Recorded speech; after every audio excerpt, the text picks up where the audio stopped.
Assalamualaikum warahmatullahi wabarakatuh. Tabib pun, saya Elia Saleh, Ketua PP LIPI DPW Lampung masa bakti 2018 sampai 2025. P2LIPI itu adalah Perhimpunan Perempuan Lintas Profesi Indonesia yang merupakan wadah organisasi sosial masyarakat dengan misi pemberdayaan perempuan di segala aspek kehidupan agar terwujudnya perempuan Indonesia yang mandiri, berkualitas, sejahtera dalam berkeluarga dan berperan serta dalam mengisi pembangunan nasional serta peduli bagi masyarakat.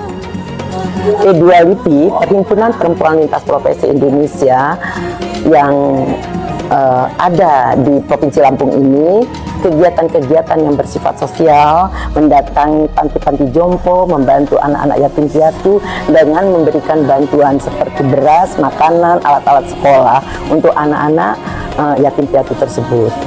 Dan juga kami mengadakan donor darah, terus berkolaborasi dengan pemerintah, mengadakan kegiatan-kegiatan pelatihan-pelatihan keterampilan yang untuk memajukan, tujuannya untuk memajukan perempuan-perempuan itu menjadi mandiri.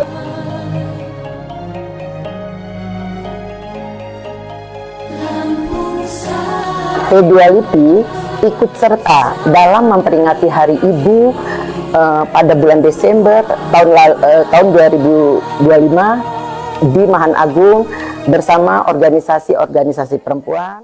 Siapa kita?